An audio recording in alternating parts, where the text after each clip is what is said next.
गर्मी का कहर कहानी।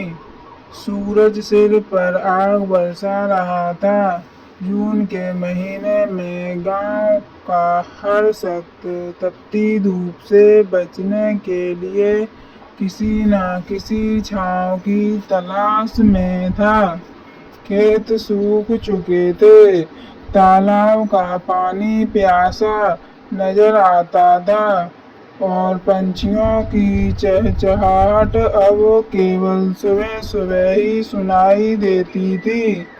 यह कहानी है बुलंद बुंदेलखंड में एक छोटे से गांव बड़कापुरवा की, जहां हर साल गर्मी का कहर कुछ और बढ़ता जा रहा था। गांव के बीचों बीच एक पीपल का पेड़ था, जिसके नीचे अक्सर गांव के बुजुर्ग इकट्ठा होकर समय बिताते थे। लेकिन इस बार उस पेड़ के नीचे भी सन्नाटा पसरा हुआ था। लोग अपने अपने घरों में पंखे की हवा में छिपे हुए थे। लेकिन बिजली का हाल भी कुछ खास नहीं था। हर 2 घंटे बाद जाती और फिर लौटते का कोई भरोसा नहीं।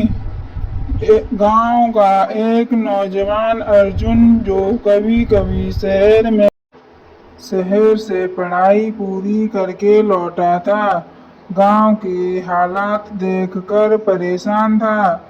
अर्जुन ने पर्यावरण विज्ञान में डिग्री ली थी और उसने तय कर लिया था कि वह इस बार गांव में कुछ बदलाव लाकर रहेगा। एक दिन अर्जुन ने पंचायत बुलवाई। गांव के बुजुर्ग, महिलाएं, बच्चे सभी पंचायत भवन में जमा हो गए। अर्जुन ने कहना शुरू किया, आप सब देख ही रहे हैं कि गर्मी हर साल बढ़ती जा रही है। तालाब सूख रहे हैं, खेत बंजर होते जा रहे हैं। अगर अभी कुछ नहीं किया तो आगे हालात और भी खराब होंगे।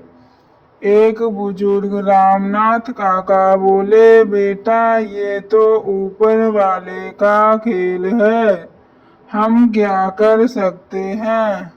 अर्जुन ने मुस्कुराते हुए कहा, ऊपर वाला तभी मदद करता है जब हम खुद कुछ करने की कोशिश करें। हमें मिलकर पर्यावरण की रक्षा करनी होगी, पानी बचाना होगा, पेड़ लगाने होंगे और अपनी आदतें बदलनी होंगी।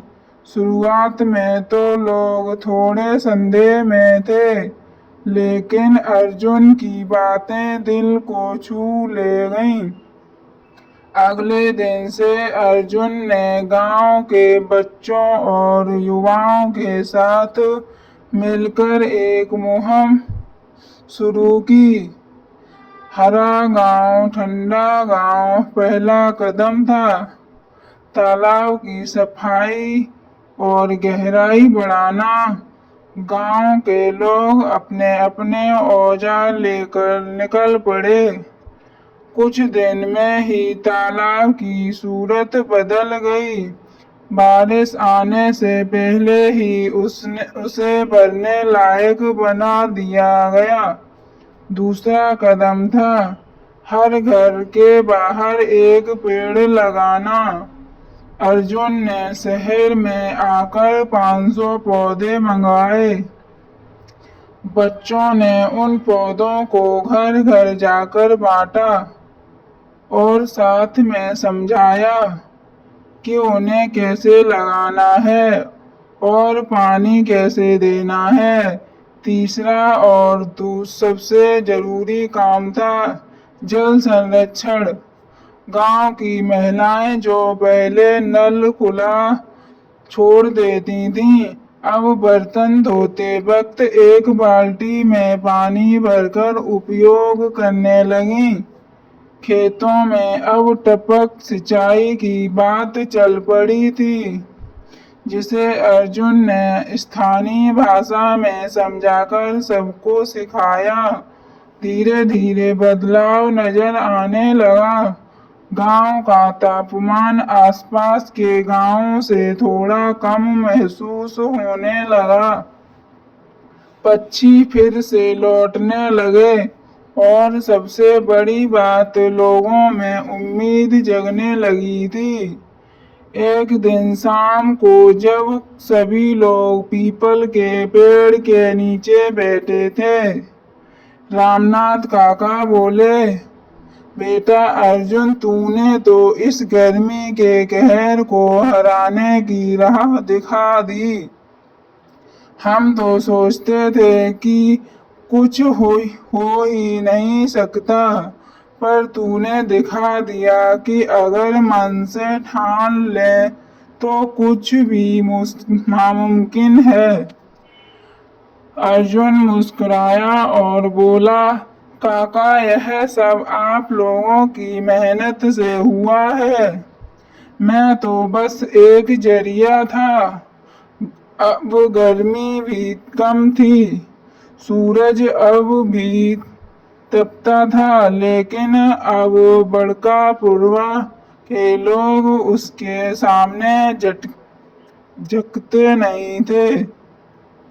अब उनके पास अपने गांव को बचाने का तरीका था। प्रकृति से जुड़ाव, जिम्मेदारी की भावना और एकजुटता होती है। अगर हमारी ये कहानी पसंद आई हो तो लाइक करें, कमेंट करें और चैनल को सब्सक्राइब कर लें, ताकि रोज ऐसी नई वीडियो सुनने को कहानी मिल सके।